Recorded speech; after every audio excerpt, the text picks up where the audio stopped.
বিসমিল্লাহির রহমানির রহিম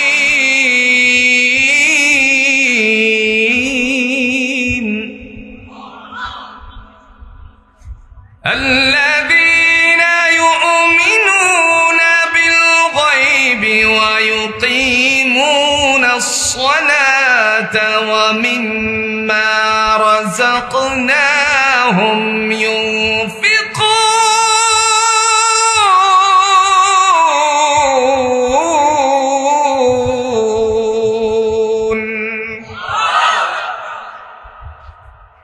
দয়াময় তিনি ডাক দিয়া বলেন, মুত্তাকিন হলো তারা আল্লাযীনা ইউমিনুনা বিল গায়বি, যারা অদৃশ্যের উপর বিশ্বাস স্থাপন করে। আল্লাহ ছিলেন, আল্লাহ আছেন, আল্লাহ থাকবেন, এই কথাগুলোর উপরে যারা বিশ্বাস স্থাপন করে তারা হলো প্রথম নাম্বার গুণের অধিকারী। 2 নাম্বার ওয়া ইউকিমুনাস সালাহ, যারা নামাজ বাস্তবায়ন করে। 3 নাম্বার ওয়া মিম্মা রাযাকনাহুম ইউনফিকুন, আমি যে তোমাদেরকে রিজিক দান করেছি তার থেকে আমার বান্দারা ব্যয় করে। সুবহানাল্লাহ। সূরাতুল বাকারা 163 নম্বর আয়াতে আল্লাহ ব্যাখ্যা করেন, তিনি যে এক, তার সাথে কোনো সমকক্ষ নাই। এই কথাকে বাস্তবায়ন করার জন্য আল্লাহ রাব্বুল আলামিন আরেকখানা আয়াত দিয়ে তাফসীর করছেন, ওয়া ইলাহুকুম ইলাহু ওয়াহিদ লা ইলাহা ইল্লা হুয়ার রাহমান লা ইলাহা ইল্লা হুয়ার রাহমানুর রাহিম।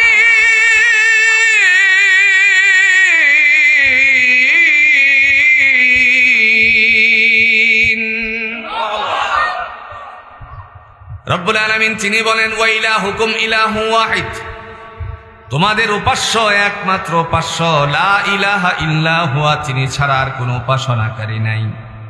তার মানে পৃথিবীর জমিনে যত সেজদা দেওয়া লাগবে, যত অজুহাত পেশ করা লাগবে, জোরে বলুন তো আমরা পেশ করব কার কাছে? তিনি হচ্ছেন ওয়ানলি ওয়ান, লা ইলাহা ইল্লা হুয়া, তিনি ছাড়া আর কোনো উপাসনাকারী নাই। হুয়ার রহমানুর রহিম, তিনি হলেন পরম করুণাময় এবং দয়ালু। যদি ওই পরম করুণাময় দয়ালুর আল্লাহর কথা জমিনে বাস্তবায়ন থাকতো, তাহলে আল্লাহর জমিনের অশান্তি দূর করে তিনি দিতেন কি দিতেন না? জাতির মানুষেরা যদি এই জমিনের মধ্যে আল্লাহর বিধানকে বাস্তবায়ন করত, কোরআনের আলোকে, সুন্নাহর আলোকে যদি ইসলামটাকে জমিনের বুকে বাস্তবায়ন করত, তাহলে চুর চুরি করতে পারত না, ডাকাত ডাকাতি করতে পারত না, ব্যভিচার করতে পারত না, অন্যায় যত আছে সবগুলো ধূলিসাৎ, জুড়ে বলুন করে দিতেন কে? তিনি আরো কোরআনুল হাকিম দিয়া বলেন, বান্দারে আমি যে এক, আমার সাথে কোনো শরীক নাই। পৃথিবীতে আমি আল্লাহ তোমাদের জন্য সদা সর্বদা জাগ্রত থাকি না। আল্লাহ ঘুমিয়ে যান? কথা কন না কেন? একটু সময়ের জন্য মনে হয় আল্লাহ ঘুমাই নাকি? আজ থেকে 1450 বছর আগে আমার আল্লাহর পক্ষ থেকে বিশ্বনবী মুহাম্মদুর রাসূলুল্লাহ সাল্লাল্লাহু আলাইহি সাল্লামের উপরে কোরআন নাজিল করে এই কথাই জানিয়ে দিলেন। ইতিহাসের পাতায় স্বর্ণাক্ষরে লেখা আছে, বনি ইসরাইলের মাঝে অগণিত নবীদেরকে আল্লাহ পাঠিয়েছিলেন, তন্মধ্যে সবচাইতে সেরা নবী বনি ইসরাইলের, জুড়ে বলুন কে ছিল? মুসা কালিমুল্লাহ। হযরতে মুসা আলাইহিস সালাতু ওয়াস সালাম কথার চলে বলে কৌশলে আল্লাহকে একদিন বলতে শুরু করে দিলেন। আল্লাহকে ডেকে বলেন, আল্লাহ তুমি কি ঘুমাও না নাকি? কি বলছে? কথা কন না, কে ঘুমাও? কারে বলছে? আল্লাহকে বলে দিলেন, তুমি ঘুমাও না নাকি? আল্লাহ ডেকে বললেন, মুসা আপনার কি বিশ্বাস হয় না নাকি আমি যে ঘুমাই কিনা? তিনি বললেন, অবশ্যই আমি বিশ্বাস করি।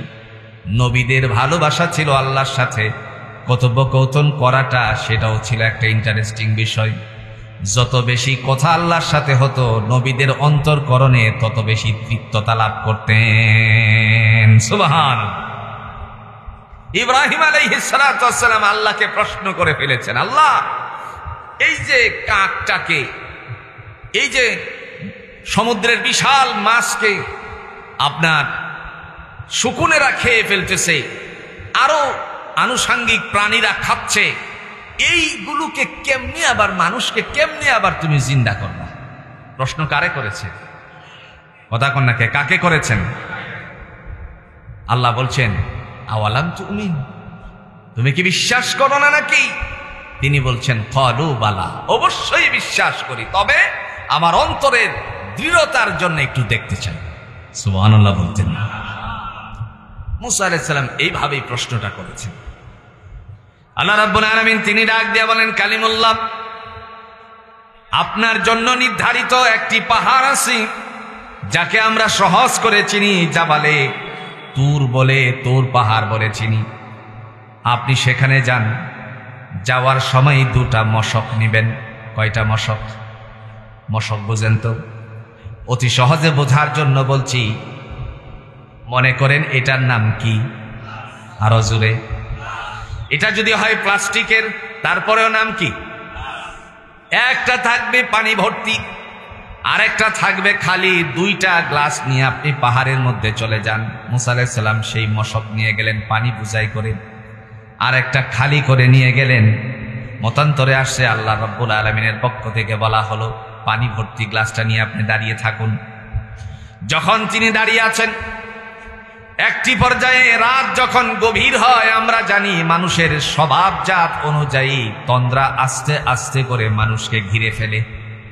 মাহে রমজান যখন আসে, জুড়ে বলুন তো, তারাবির নামাজের মধ্যে মানুষের ঘুম আসে কি আসে না?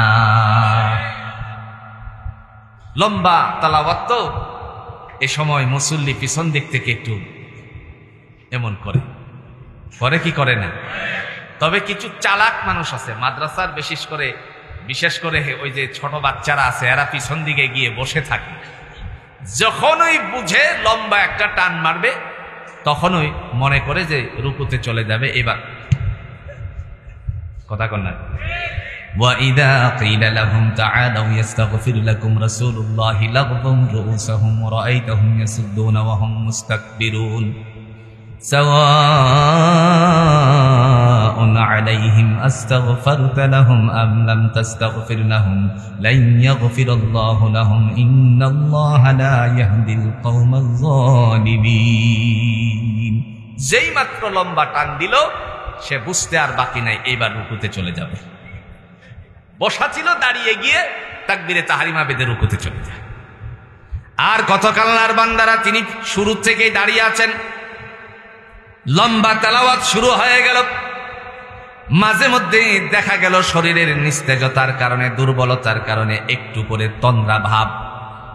এর পিছনে কারণ শুধু একটাই, নাযালাত আলাইহিmus সাকিনা, দয়াময়ের পক্ষ থেকে বান্দার জন্য আমার আল্লাহ রহমত বর্ষণ করে দেন।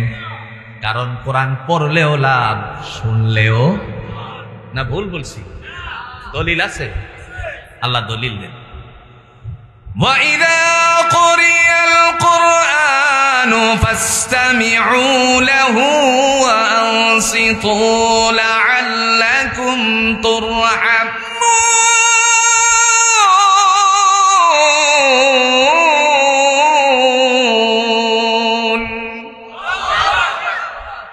আল্লাহ রাব্বুল আলামিন তিনি বলেন, যখন কোরআন তেলাওয়াত করা হয় মনোযোগ সহকারে শোনো। কেন শুনবা জানো?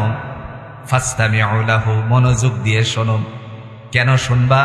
লাআল্লাকুম তুরহামুন, আমি আল্লাহর পক্ষ থেকে তোমাদের উপরে দয়া দান করে দেওয়া হয়।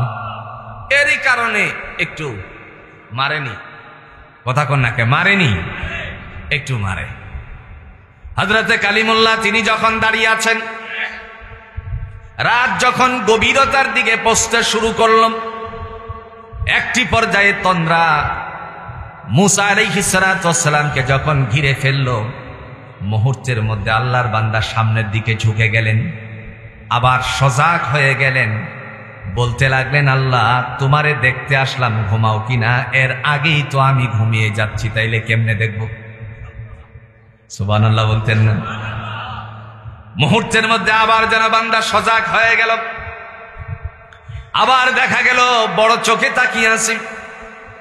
একটি পর্যায়ে তন্দ্রা এত বেশি করে ঘিরে ফেলছে, যার কারণে হাতটা আস্তে করে নিস্তেজ হয়ে গিয়ে হাত থেকে পানির মশকটা পড়ে গেল। যেই মাত্র পানিটা পড়ে গেল, আল্লাহ সাথে সাথে ডাক দিয়া বলেন, বান্দারে তুমি আমাকে দেখতে এসেছিলে, ও কালিমুল্লাহ আমি ঘুমাই কিনা? আমি যদি ঘুমাতাম তাহলে এই যে অল্প সময়ে ঘুমানোর কারণে হাত থেকে পানি ফসকে গেছে, আমি আল্লাহ ঘুমালে পরে গোটা পৃথিবী জায়গায় থাকতো নাকি? আল্লাহু লা ইলাহা ইল্লা হুয়াল হাইয়ুল কাইয়্যুম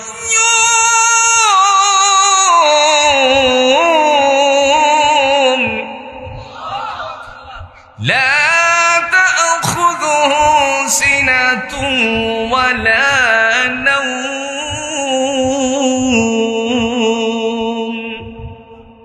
দয়াময় তিনি ডাক দিয়া বলেন, আমি হলাম এমন সত্তা যার সাথে কোনো অংশীদারিত্ব নাই। আল হাইয়ুল কাইয়্যুম, আমি চিরঞ্জীব চিরস্থায়ী ছিলাম, আছি এবং থাকবো। আল্লাযীনা ইউমিনুনা বিল গায়ব, যারা অদৃশ্যের উপর বিশ্বাস স্থাপন করেন, আল্লাহ ছিলেন এবং আছেন, থাকবেন, এই কথার উপর বিশ্বাস করেনওয়ালাদেরকে নাম দিয়েছেন ঈমানদার, মুমিন, মুত্তাকিন। জোরে কোন সুবহানাল্লাহ। মুত্তাকিনের প্রথম নাম্বার গুণ সেটি হচ্ছে এক আল্লাহর উপর বিশ্বাস স্থাপন করতে হবে।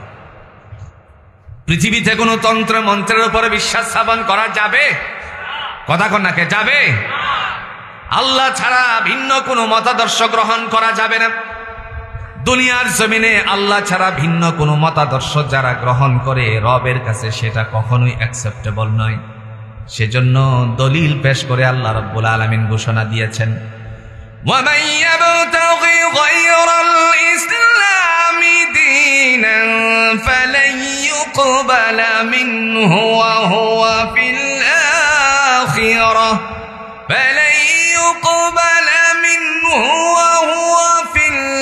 الْآخِرَةِ مِنَ الْخَاسِرِينَ।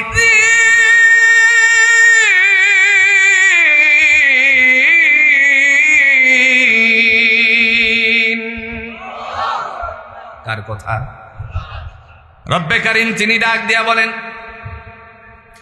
ইসলাম ছাড়া ভিন্ন কোনো মতাদর্শ আমি আল্লাহর কাছে গ্রহণীয় নয়। দেখেন, একমাত্র মনোনীত ধর্মটার জোরে বলেন নাম কি?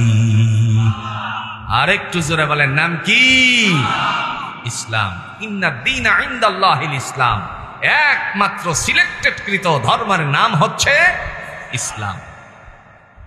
মুমিনের, মুসলমানের প্রথম নাম্বার কাজ হলো বিশ্বাস স্থাপন করা আল্লাহর উপরে। এই কারণে আল্লাহ রাব্বুল আলামিন তিনি ডাক দিয়ে বলেন, মুত্তাকিনের প্রথম নাম্বার গুণ হলো আল্লাযীনা ইউমিনুনা বিল গায়ব, যারা অদৃশ্যের উপর বিশ্বাস স্থাপন করে, আমি আল্লাহ রাব্বুল আলামিন তার নামটা মুত্তাকিনের দফতরে উঠিয়ে দেই। আজ থেকে 40 বছর আগে, কাহারো 30 বছর আগে লম্বা একটা কায়দায় গ্রামে গঞ্জে পড়ানো হতো, যার নাম ছিল কায়দাতুল বাগদাদি। কথা কন না কেন? এই বাগদাদি কায়দার ভিতরে জোরে বলুন তো 60টা বিষয়ের উপর বিশ্বাস স্থাপন করার নাম হলো ঈমান। এই কথাগুলো ছিল কি ছিল না? আপনাদের নোয়াখালী হুজুররা আমাদের অঞ্চলে গিয়ে তারা মানুষকে ইসলাম শিক্ষা দিয়েছে, কালিমা শিক্ষা দিয়েছে, কোরআন শিক্ষা দিয়েছে, রাসূলুল্লাহর আদর্শ শিক্ষা দিয়েছে। এই জন্য ভাইয়েরা আমার, এই অবস্থার মধ্যে সেখানে পড়ানো হয়েছিল আমানতু বিল্লাহি ওয়া মালাইকাতিহি ওয়া কুতুবিহি ওয়া রাসূলিহি ওয়াল ইয়াউমিল আখির ওয়াল কদরি খাইরিহি ওয়া শাররিহি মিনাল্লাহি তাআলা ওয়াল বা'সি বা'দাল মাউত। জোরে বলেন, পড়ানো হয়েছে কি হয়েছে না? এবার যদি আপনাদের কাছে আমি প্রশ্ন করি, আপনারা যে পড়লেন আমানতু বিল্লাহ, আল্লাহ তোমার উপর বিশ্বাস স্থাপন করলাম, আল্লাহকে কখনো দেখেছেন? কথা কন নাকে? না দেখে বিশ্বাস স্থাপন করাটার নাম হলো ঈমান। ওয়া মালাইকাতি, ফেরেশতাগণের উপর বিশ্বাস স্থাপন করলাম। আজ পর্যন্ত এখানে বলুন তো, আমরা কি কেউ ফেরেশতারে দেখছি নাকি? দেখিনি। ওয়া কুতুবিহি, আসমানি গ্রন্থ সমূহের উপরে বিশ্বাস স্থাপন করলাম, ইভেন কোরআনের উপরে। কোরআন আমাদের চোখের সামনে আছে, কিন্তু কোরআন কোত্থেকে এসেছে এই বাড়িটা আমরা দেখেছি নাকি? কোরআনের বাড়ি আছে না? কথা কন্যাকে আছে কিনা? আল্লাহ বলেন বাল হুয়া কুরআনুম মাজিদ ফি লাউহিম মাহফুজ। এটা এমন একটি কিতাব যা সংরক্ষিত ছিল লৌহে মাহফুজের মধ্যে। তাইলে কোরআনের বাড়ি আছে কিনা বলেন তো? কিন্তু বাড়িটা কেউ দেখছি আমরা? দেখিনি। এরপরেও বিশ্বাস স্থাপন করেছি ওয়া রাসূলিহি, সমস্ত রাসূলদের উপর বিশ্বাস স্থাপন করলাম, ইভেন মুহাম্মদ সাল্লাল্লাহু আলাইহি সাল্লামের উপর বিশ্বাস স্থাপন করলাম। নবী মুহাম্মদ সাল্লাল্লাহু আলাইহি সাল্লামকে আমরা এখানে কেউ সশরীরে দেখছি নাকি?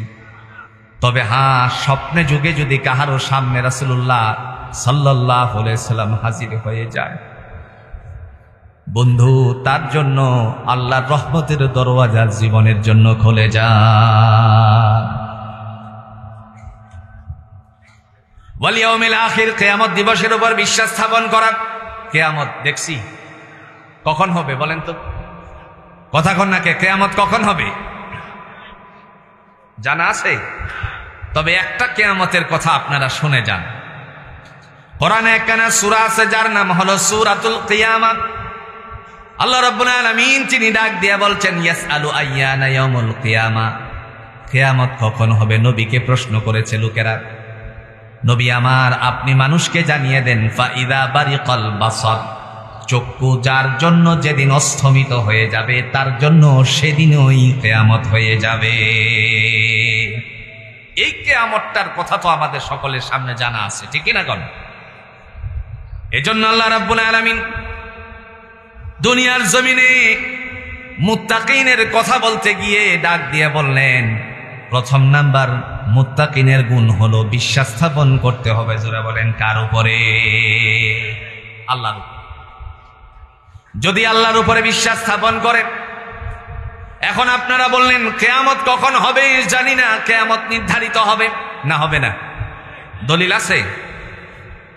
সূরাতুন নাবা 30 পারার সন্নিবেশিত কোরআনের শেষ পারার প্রথম নাম্বার সূরাটার নাম হলো সূরাতুন নাবা আম্মা ইয়াতাসাআলুন। আসেনি? আল্লাহ রাব্বুল আলামিন তিনি ডাক দিয়ে বলছেন ইন্না ইয়াউমাল ফাসলি কানা মিকাতা, কিয়ামতের দিবস নির্ধারিত রয়েছে। তার মানে স্পষ্ট হয়ে গেল কিয়ামত আল্লাহর পক্ষ থেকে নির্ধারিত। কথা কন্যাকে হবে কি হবে না?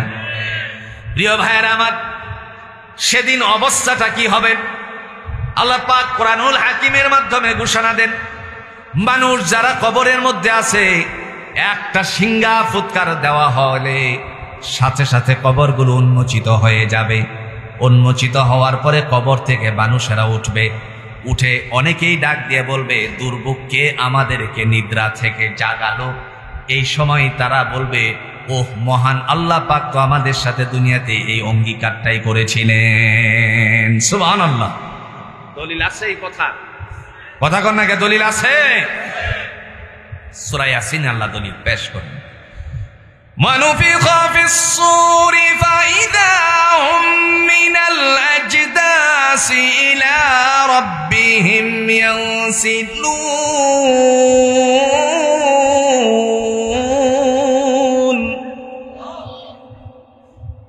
ক্বালু ইয়া ওয়াইলানা মান বা'সানা মিন মারকাদিনা হাযা মা ওয়া'দার রাহমানু ওয়া সাদাকাল মুরসালুন।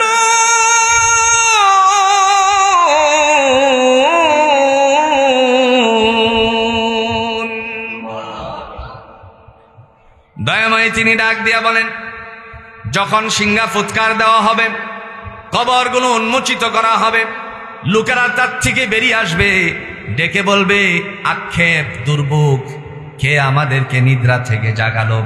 মনে পড়ে যাবে আল্লাহর কোরআনের কথা, রাসূলুল্লাহর আদর্শের কথা মনে পড়ে যাবে। সেদিন চিৎকার মেরে বলবে, মহান আল্লাহ তো আমাদের কাছে এই দুনিয়াতে এই অঙ্গীকারটাই করেছিলেন। এই সময় তারা দৌড়ে আল্লাহর সামনে হাজিরা দিবে। আমরা সবাই আল্লাহর সামনে হাজিরা দিব। সেদিন পৃথিবীর জমিনে আমরা কে কি কাজ করেছিলাম সবগুলো প্রকাশ জুড়ে বলেন করে দিবে কে?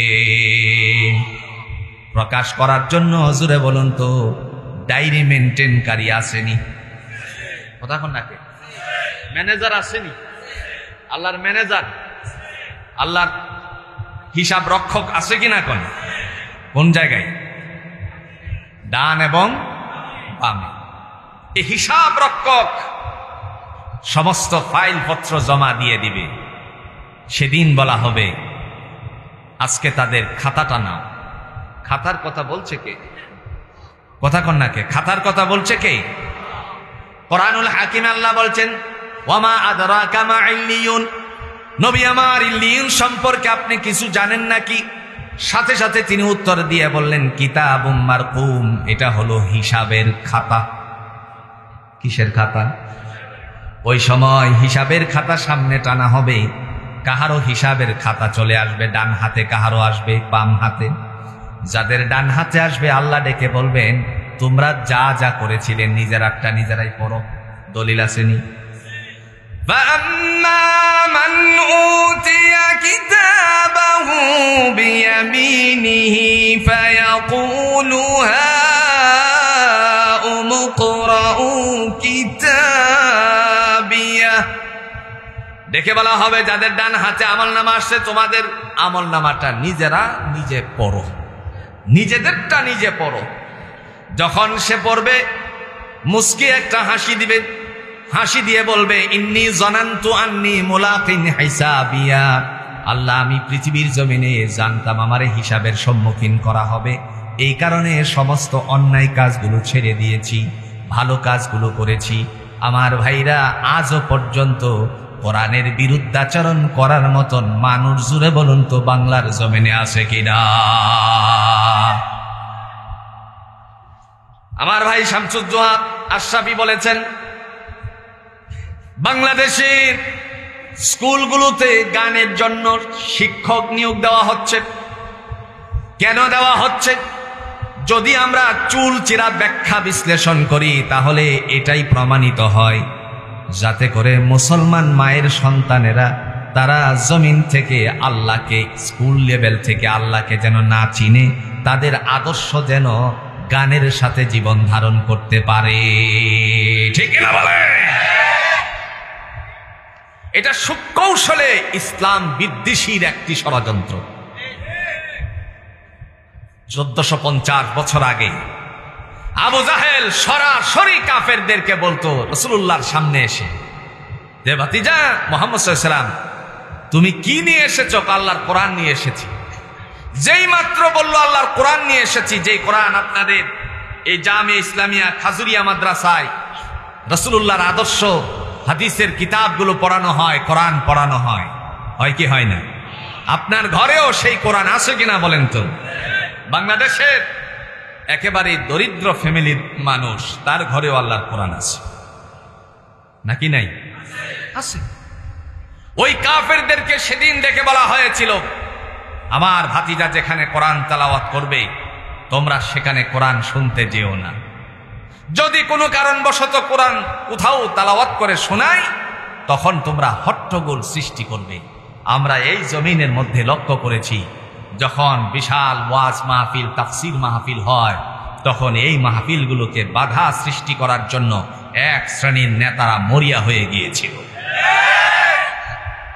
এই কোরআনকে জমিনের মধ্যে তালিমুল মুতাআল্লিমের কাজ যেইভাবে করা হচ্ছে, এই বাধাগ্রস্ত যদি কেউ করে আগামী দিনে ফ্যাসিস্টের আমলের যেই দুর্নীতি হয়েছে, দুর্গতি হয়েছে, এই দুর্গতির রাস্তা তাদের জন্য অবশ্যই অবশ্যই তৈরি হয়ে যাবে। সেদিন কি বলছিল জানেন? রাসূলুল্লাহ সাল্লাল্লাহু আলাইহি ওয়াসাল্লামকে সামনে রেখে ডাক দিয়ে বলতেছে وقال الذين كفروا لا تسمعوا لهذا القرآن والغوا فيه لعلكم تغلبون والغوا فيه لعلكم تغلبون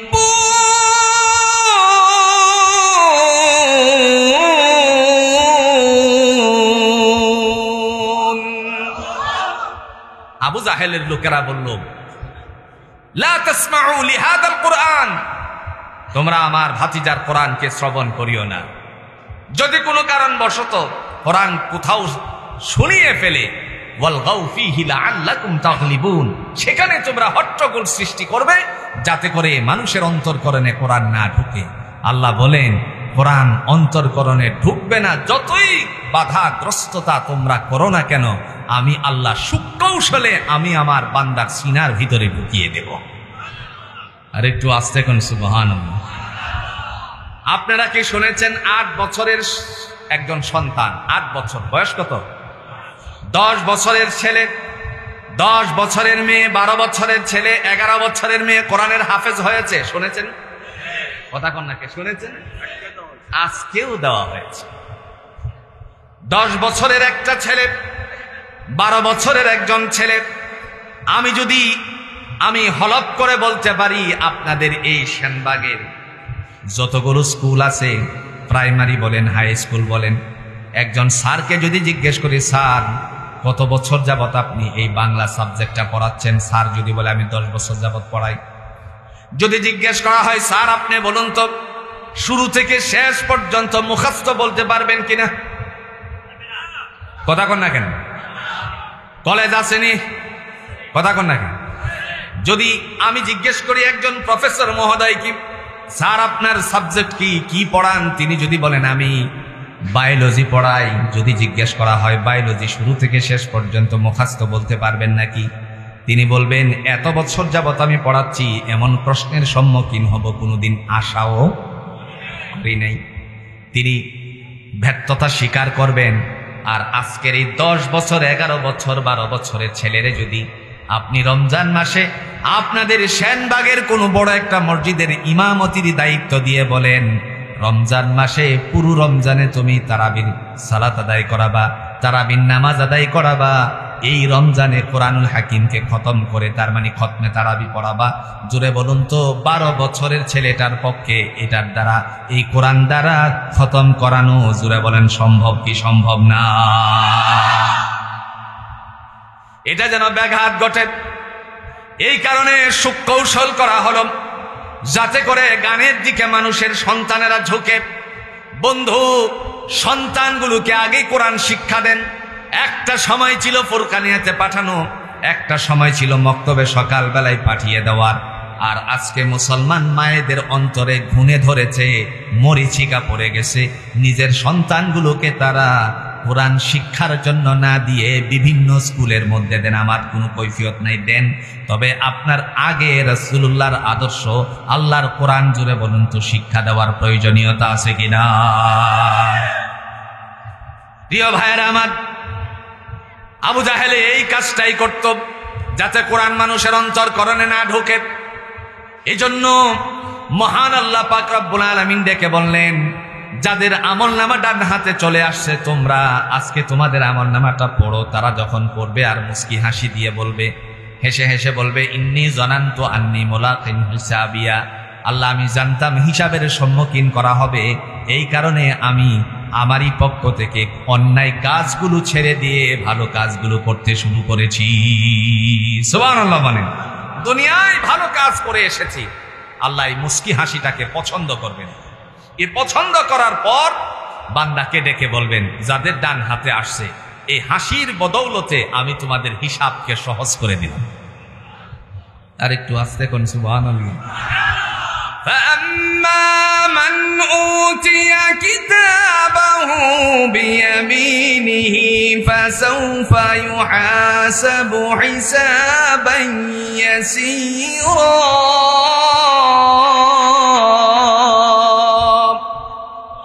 দয়াময় তিনি ডাক দিয়ে বলেন, যাদের ডান হাতে আমলনামা আসবে তাদের হিসাব নিকাশ সহজ করে দেওয়া হবে। তার মানে স্পষ্ট হয়ে গেল, বিশ্বাস স্থাপন করতে হবে, জোরে বলুন তো কার উপরে? মুত্তাকিনের 2 নাম্বার গুণ, ওয়া ইউকিমুনাস সালাহ, যারা নামাজ কায়েম করে, আল্লাহ বলেন এরা হলো মুত্তাকিন। সুবহানাল্লাহ বলেন। নামাজ কায়েম করতে হবে, কে বলছেন? জোরে বলেন, কে বলছেন? রাষ্ট্র ধর্ম যদি ইসলাম হয়, সর্বপ্রথম কাজটাই হবে যে নামাজ কায়েম করা। সুবহানাল্লাহ বলছেন না? আমরা যদি প্রশ্ন করি যে কেন নামাজ আদায় করব, আল্লাহ বলেন, নবী আমার আপনি মানুষকে জানিয়ে দেন এই কারণে আদায় করতে হবে, কারণ আল্লাহ তার রাসূলকে পৃথিবীতে কেন পাঠাইছেন সূরাতুজ জুমারের 11 নম্বর আয়াতের মধ্যে উল্লেখ করেছেন। কুল ইন্নী উমিরতু আন আ'বুদাল্লাহা মুখলিসান লাহুদ্দীন।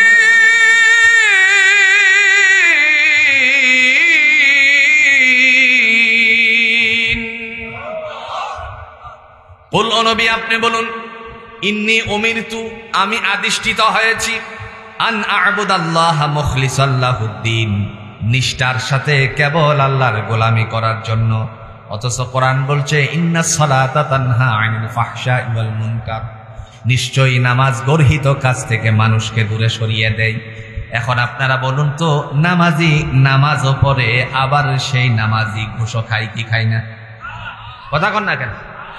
বিশ্বাস না হয় যদি আপনি বাইতুল মুকাররমে যান, বাইতুল মুকাররমে যাওয়ার পর আপনি চলে যাবেন 12টায় চলে যাওয়ার পর দেখবেন এক শ্রেণীর বড় অফিসারেরা একটা সুযোগ খুঁজে যখন আজান হয় তখন নামাজের সুরত ধরে মসজিদে এসে বারান্দায় বসে বসে ঘুষের বাণিজ্য করে।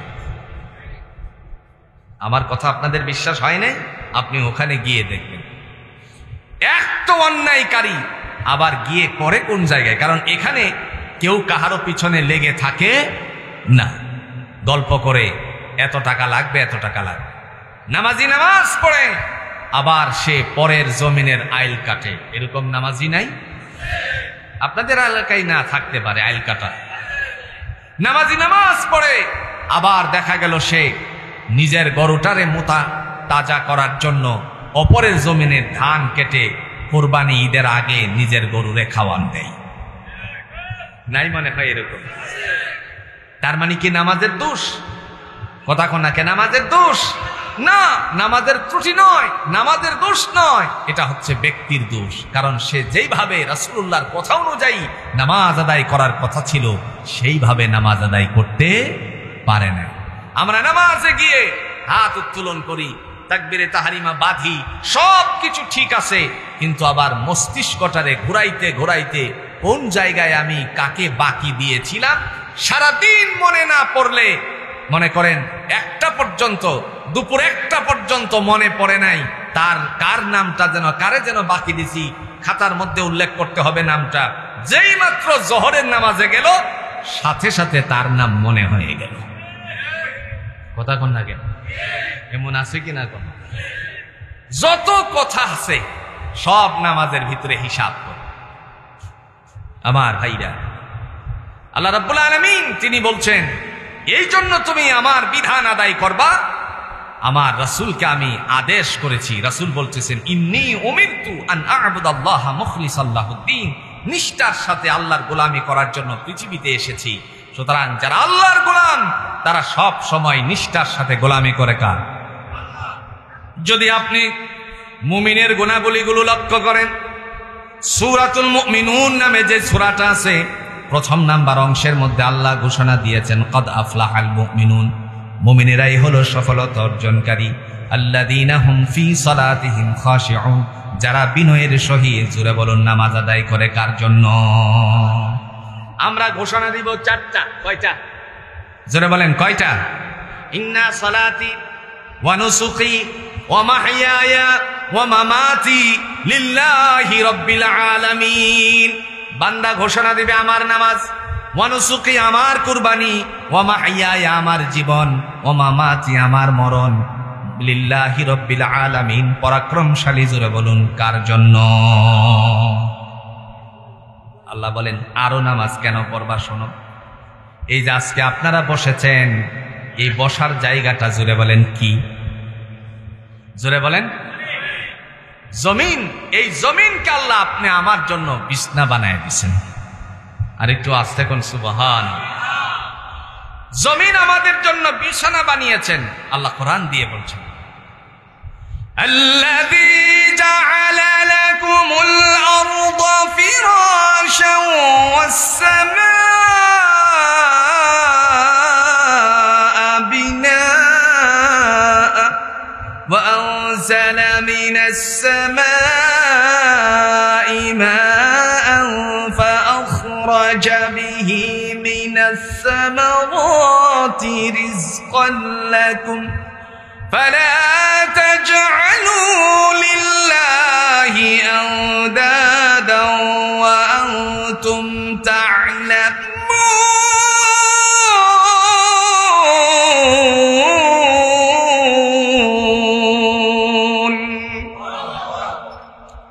দয়াময় তিনি ডাক দিয়া বলেন আল্লাযী জাআলা লাকুমুল আরদা ফিরাশা, এই জন্য তোমরা আমার বিধান পালন করবা, নামাজ আদায় করবা।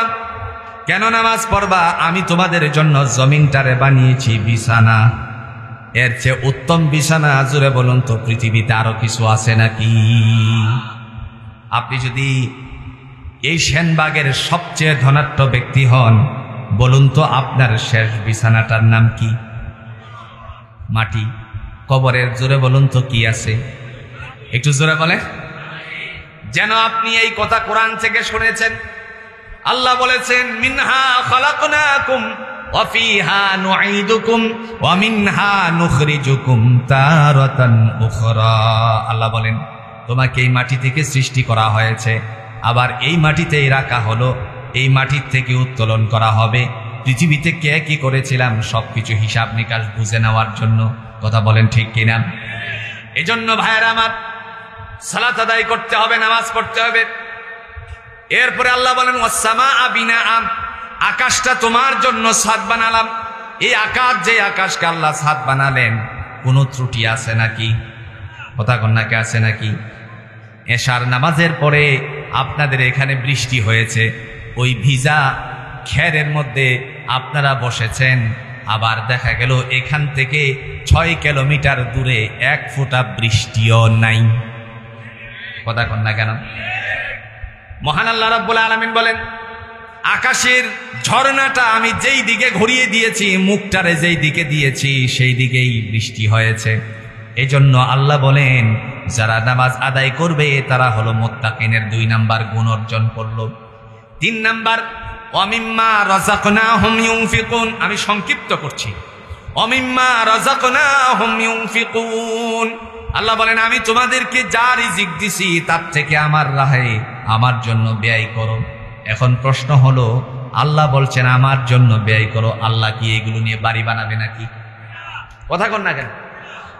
তো আল্লাহ যে বললেন আমার জন্য ব্যয় করতে, এর মানে কি?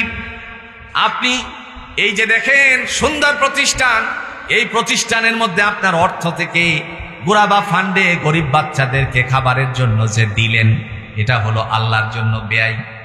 নবীজি সাল্লাল্লাহু আলাইহি ওয়াসাল্লামের থেকে একখানা হাদিস বর্ণনা করি, কিতাবুল ঈমান অধ্যায়ের মধ্যে হাদিসখানা উল্লেখিত। 2 জন সাহাবী এসে রাসূলের কাছে প্রশ্ন করলেন আইয়ুল ইসলামি খায়রুন, নবী গো ইসলামের মধ্যে উত্তম কাজ কি? কথা বুঝতেন? কথা বুঝতেছেন আমার? জিজ্ঞেস করলেন নবী গো ইসলামের মধ্যে উত্তম কাজ কি? বিশ্বনবী সাল্লাল্লাহু আলাইহি সাল্লাম তিনি বললেন 2টা কাজ হলো উত্তম। একটা কাজ হলো বান্দার জন্য ঘোষণা আসছে তুতঈমুত তাআম, একে অপরকে খাবার দিবা, ওয়া তাকরাউস সালাম, পরস্পরে সাক্ষাৎ হওয়ার পরে সালাম বিনিময় করবা।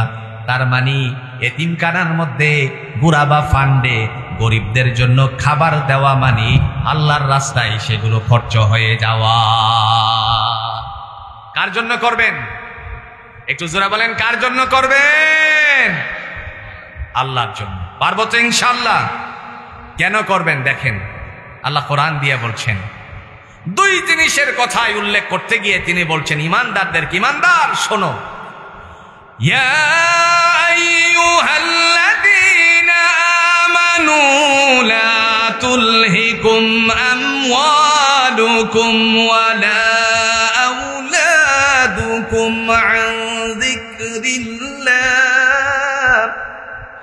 ওয়া মান ইয়াফআল যালিকা ফাউলাইকা হুমুল খাসিরুন।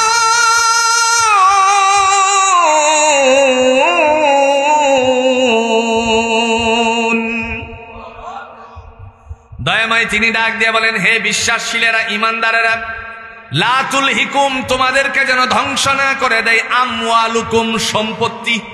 কি? একটু জোরে বলেন, কি? সম্পদ তোমাদেরকে যেন ধ্বংস না করে দেয়। তার মানে তো বুঝলাম না, সম্পত্তি আবার মানুষকে ধ্বংস করে কেমনে? একটু সহজ করে বোঝালে বুঝবেন। আপনার পয়সা কুড়ি আছে, অনেক টাকার আপনি মালিক, আপনার পরিবারের লোকদেরকে নিয়ে অথবা গ্রামে গঞ্জে ছেলেরা এসে ধরলো যে এই বছর আপনি একটা আমাদের গ্রামের ছেলেদের খোরাক দিতে হবে। কি খোরাক? ব্যান্ড পার্টি দিতে হবে। এরকম ছেলেরা ব্যান্ড পার্টি, জুড়ে বলুন তো, বাংলার জমিনে দেয় কি দেয় না? এই যে আপনি এই জায়গার মধ্যে পয়সা দিলেন, এই পয়সাটা দেওয়ার কারণে আপনি ক্ষতিগ্রস্ত হয়ে গেলেন, সম্পত্তি আপনারে ধ্বংস করে দিল। এরপরে আসেন মাজারের মধ্যে, ভণ্ডামির জায়গার মধ্যে, জুড়ে বলুন তো, দোকানদারের সান্দাগুলি নেয় কি নেয় না? নেয়নি। পৃথিবীর জমিনে আপনি শিরক কাজ করতে পারেন না। আপনি যাই করেন আর না করেন, অল্প আমল করেন, বেশি আমল করতে পারলেন না, আল্লাহ আপনার কাছ থেকে এই অল্প আমলের হিসাবটাই সহজ করে দিবেন। 1450 বছর আগে রাসূলুল্লাহ সাল্লাল্লাহু আলাইহি ওয়াসাল্লাম বলছেন, আখলিস দীনাকা ইয়াকফিকাল আমালুল কলিল, তোমার ঈমানকে মজবুত করো, অল্প আমলই নাজাতের জন্য যথেষ্ট হইবে। সুবহানাল্লাহ বলেন। এই অবস্থায় আপনার এই সম্পত্তির কারণে আপনি এই গানের আয়োজন করে নিজের পকেটের টাকাগুলো শিরকের কাজে ব্যবহার করার কারণে আপনি ক্ষতিগ্রস্ত হয়ে গেলেন। পৃথিবীতে সমস্ত গুনাহ মাফ হয়। খবরদার মুমিন মুসলমান, একটা কথা কান খুলে জেনে রাখুন, শুনে রাখুন, আজ আমাদের সমাজ ব্যবস্থাপনা এমন একটি পর্যায়ে যাচ্ছে যেই পর্যায়ের মধ্যে মানুষ অনায়াসে ক্রেডিট নেওয়ার জন্য শিরকের কাজে লিপ্ত হয়ে যাচ্ছে। কিন্তু সমস্ত ক্রেডিট দেওয়ার মালিককে, সম্মান দেওয়ার মালিককে? আল্লাহ। এজন্য ভাইয়ের আমার, আল্লাহ রিজিক দিয়েছেন, তার থেকে ব্যয় করার কথা ঘোষণা দিয়েছেন কে? আল্লাহ। মুত্তাকিনের 3 নাম্বার গুণ, অমিম্মা রাযাকনাহুম ইউনফিকুন, আমি যে তোমাকে রিজিক দিয়েছি তার থেকে আমার জন্য, আমার রাস্তায় ব্যয় করো। এই জন্য আল্লাহ রাব্বুল আলামিন বলছেন, মালের মালিক শোনো, ইয়া আইয়ুহাল্লাযীনা আমানু, হে বিশ্বাসীরা, লা তুলহিকুম, তোমাদেরকে যেন ধ্বংস না করে দেয়, আমওয়ালুকুম, সম্পত্তি, ওয়ালা আওলাদুকুম আন যিকরিল্লাহ, এবং সন্তানাদি আমার স্মরণ থেকে, ওয়া মান ইয়াফআল যালিকা ফাউলাইকা হুমুল খাসিরুন, যারা এই কাজগুলো করে সম্পত্তি আর সন্তানাদির কারণে আমি রবের স্মরণ থেকে দূরে সরে যাই, এরাই হলো ক্ষতিগ্রস্ত। এই জন্য আল্লাহ আমাদের সবাইকে ক্ষতিগ্রস্তের তালিকা থেকে মুক্ত করুক। সকলে বলুন আমিন। ইসলাম আছে যেখানে শান্তি আছে, আরো জোরে বলেন শান্তি সেখানে আছে কিনা? রাসূলুল্লাহর সুন্নাহ আছে যেখানে, শান্তি সেখানে আছে কিনা? যেই জায়গায় কোরআন সুন্নাহর আলো হয় সেই জায়গায় আলোকিত হয়ে যায়। আর যদি কোরআন সুন্নাহ দ্বারা সংসদটাকে চালানো যেত, তাহলে গোটা বাংলার মানুষেরা আল্লাহওয়ালা হয়ে যেত। কোরআন সুন্নাহর আলোকে যদি সংসদ চালানো যেত, তাইলে চুর চুরি করতে পারত? কথা কন্যাকে পারত? চুর চুরি করতে পারত না, ডাকাত ডাকাতি করতে পারত না, চিন্তাইকারী চিন্তাই করতে পারত না, রাহাজারি করনেওয়ালা রাহাজারি করতে পারত না, জিনা ব্যভিচার করনেওয়ালা জিনা ব্যভিচার করতে পারত না। হালাল বিবাহকে বাদ দিয়ে রেসর্ট গঠন করে পরক্রিয়া করার জন্য 2 সন্তানের জননী, 1 সন্তানের বাবা আজ সমাজকে কলঙ্কিত করার উদ্দেশ্যে তারা উড়াল দিয়েছে। সন্তানগুলো ফেলে দিয়ে এই সমস্ত কাজ করতে পারত না। যদি বাইতুল মুকাররমের সামনে মনে করেন ব্যভিচারের শাস্তি হিসাবে তাকে বেত্রাঘাত করা হতো কোরআনের দৃষ্টিভঙ্গি দিয়ে, আগামীকালকে একজনের বেত্রাঘাত করা হবে, এই কথা যদি রাজ্যের সকল মিডিয়াতে ছড়িয়ে দেওয়া হতো, সোশ্যাল মিডিয়া সহ এবং সরকারি চ্যানেল সহ, বেসরকারি যেই সমস্ত চ্যানেলগুলো আছে সমস্ত চ্যানেল সহ, যমুনা টেলিভিশনের মতো নাকি একটা টেলিভিশন আমরা এই বছর 2024-এর 5 আগস্টের যেই অবস্থান এই অবস্থানে একটা টেলিভিশনকে সত্য উদ্ঘাটন করে জাতির সামনে সম্প্রচারের কথাগুলো পেয়েছিলাম, যেটা ছিল যমুনা টেলিভিশন। কথা কন না কেন? আবার সেই আপা আসতেছে। কথা কন, আপা আসতেছে না? উনি তো বলছেন চট করে ঢুকে যাবে। কি করে ঢুকবে? আমরা বলি আসেন, মোস্ট ওয়েলকাম, সুস্বাগত জানানোর জন্য এদেশের মানুষেরা, এদেশের ছাত্র জনতা, এদেশের জনতা, এদেশের গণঅভ্যুত্থানে যারা জীবন বাজি দিয়ে এই দেশটাকে একটি দাসত্ব মুক্ত করার লক্ষ্যে সামনের দিকে আগামী বাংলা, সোনার বাংলা গড়ার লক্ষ্যে অগ্রসর হচ্ছে, এরা আবার আপনাকে চট করে ঢুকানোর জন্য ব্যবস্থাও করবে। কথা কন না কেন? একজনে আপা আপা করতে করতে মোবাইল গরম করে ফেলতেছে। এজন্য ভাইয়ের আমার, কোরআনের লানত তাদের উপরে পড়েছে।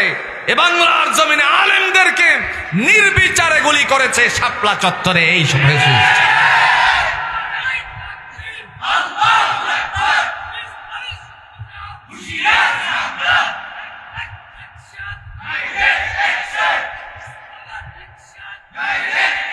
আমার ভাইরা, এদেশের তলেবে আলেমদেরকে শাপলা চত্বরের মধ্যে নির্বিচারে গুলি করে হত্যা করেছে, শহীদ করে দিয়েছে, মায়ের বুক খালি করেছে। আজ এর বিচার বাংলার জমিনে যতক্ষণ না পর্যন্ত করা হবে, ততক্ষণ না পর্যন্ত বাংলার জমিনে নির্বাচনের কোনো প্রয়োজনীয়তা আমরা মনে করি না। জুলাই সনদ, শাপলা চত্বরের সেই শহীদদের রক্তমাখা সেই শাপলা চত্বরের বিচার বাংলার জমিনে করতে হবে। যদি এই বাংলার জমিনের একটা বিচার করা হয়, তাহলে গোটা বাংলাদেশে আর এরকম দুঃসাহস দেখানোর মতন কোন ব্যক্তি পয়দা হবে না। কি নিয়ে আছি আমরা? মুসলমান, একটা জিনিস কান খুলে শুনে রাখুন, নিজেদের মধ্যে পাড়া প্রতিবেশী, আত্মীয় স্বজন, সব জায়গার মধ্যে নিজেদের লাগালাগি বন্ধ করতে হবে। নিজেদের লাগালাগি যতক্ষণ না পর্যন্ত বন্ধ না করা হবে, ততক্ষণ না পর্যন্ত এই জমিনের মধ্যে আমরা আল্লাহর যে সমস্ত বিধানাবলীর বার্তা, সেই বার্তার হাওয়া বওয়ানো সম্ভব হবে। আসুন আমরা এই কোরআনের আলোকে জীবন গড়ি, রাসূলুল্লাহর আদর্শের আলোকে জীবন গড়ি।